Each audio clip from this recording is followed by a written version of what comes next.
Steve. How are you? Good. How are you doing today? I'm Brenda? good. I'm good. I'm good. What do you do and why are you here? So I work at a company called SIPI in town, and that stands for Social Impact Philanthropy and Investment. And we have a mission to transform legacy cities into economic hubs of opportunity for everyone. And so to slow that down and we try to focus on creating jobs in legacy cities because we think that jobs are really the best way to help people get out of their current situation. And from there we can solve a lot of issues. And so we try to support entrepreneurs, businesses, and nonprofits with kind of some operations services that many organizations are lacking. That they wouldn't have otherwise. Yes. How long has this been in existence? So we filed the paperwork in October of 2014, Oh, okay. and we kind of officially launched in January of 2015, and so a little bit over a year now. Or So what I guess have- almost 2 years. Oh, sorry. wow, yeah, it is. It is. So what have you seen? Have you seen any success stories? So we have. We've been really excited. One of our partners in particular is the St. Luke New Life Center, located on the north end of Flint, and they help at-risk men and women become self-sustainable through employment prep and then offering jobs. And we've been able to help them kind of strengthen their organizational side and be able to hire more people. So why Flint? Are you from Flint? I'm from Flint. Okay. And so I've tried to leave multiple times, but I've always been kind of brought back here. It's a wonderful life. Just always think of that, Right, because yeah. every time he tried to leave Bedford Falls, Mm. it dragged him right back Right. in. So you're here for a reason, and Right. I think it's a good reason. So what do you think of the current situation in Flint right now, as far as the water crisis? I think, my opinion on the water crisis is it's a terrible tragedy that happened here, but it's a symptom of root causes. And if you look back, Dr. Highsmith is talking about it right now, just the challenges that Flint has today aren't things that just happened because GM left in the 80s. It's a systemic issue. And how do we try to find solutions at the systems level, and kind of the best solution that we're finding, though, is helping individuals one by one. So, Right. I don't know if that. Well, do you think it starts from maybe the inside out to help people start? A lot of times people come into a community, we're going to do this, that, and the other Right. thing. What benefits you is you are a part of the community. You already knew the community, Right. don't you think? Oh, absolutely. I mean, we talk about a lot about kinship, and that's really our goal at SIPI, is to have this sense of kinship with our partners, with the people that work there, the people that are served there, and kind of that level of mutual respect. And starting from there, no matter where people are at in life, because I heard a quote a while ago.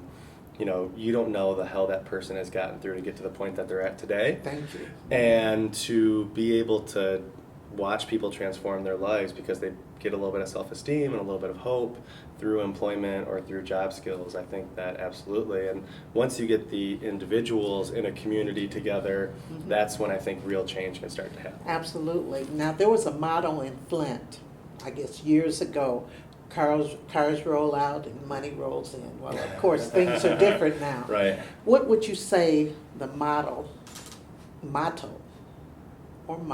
currently one with Flint now? Is there a motto about Flint that you would think of?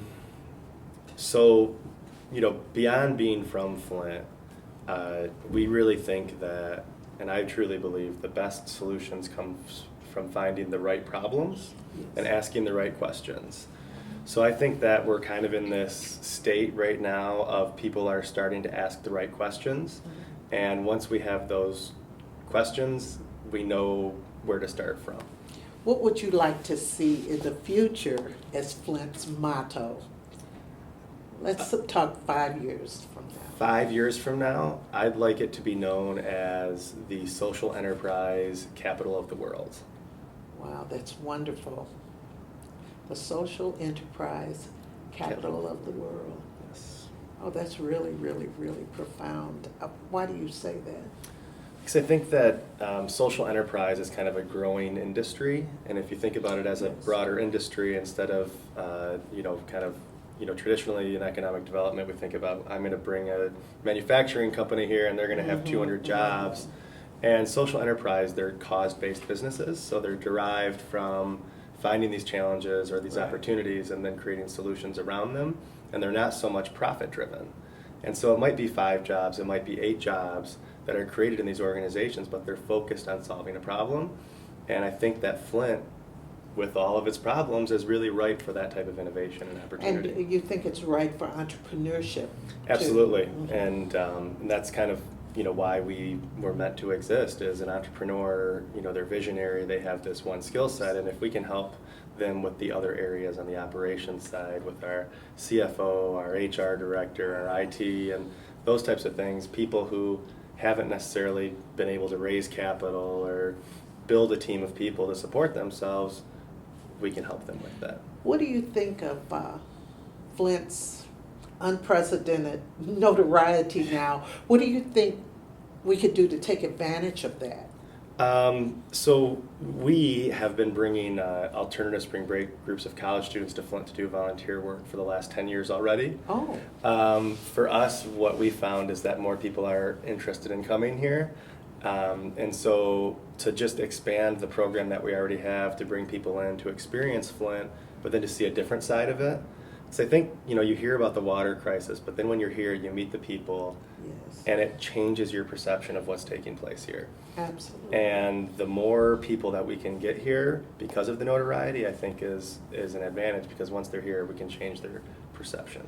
Yeah, it's right. Flint is Right. ripe for all of this, don't Yeah, you think? Absolutely, and you think, so we have hired 2 international graduates from University of Michigan, Flint international students. Full-time, they want to live, they want to work, they want to play in Flint.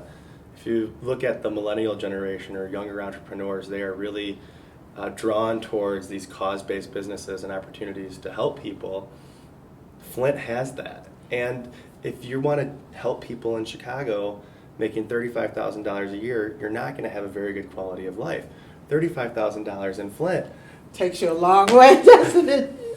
I have a bad comment came through my head, but yes, I bit my tongue. I'm proud of myself. Oh yeah, but it's just what I admire about these young people who are coming in. They see it a little different Right. than other people see it. Yeah. Yes. Mm-hmm. And I appreciate that, and I believe it does give the community hope. Right, absolutely. We talk about the trips, and one of the more profound reflections that we've heard, each night there's a reflection when the students are here. What are some of them? So the one that really resonates with us is that we bring students here for a week.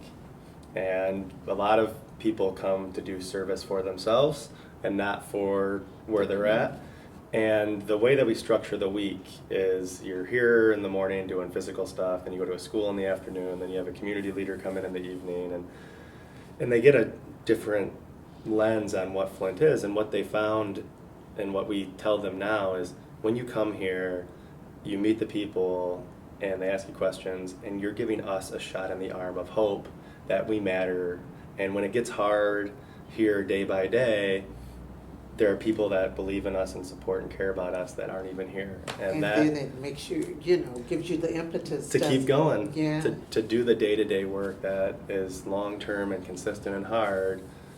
That energizes us to do it. Well, I love your energy and excitement about what to come. I mean, it seems like you're game for anything that comes, and sky's the limit with your vision. That's what I hope. No, you can tell. Yeah. Thank you so much, Thank you very Steve. much. I really appreciate the time. Thanks for being here. Oh, thank you.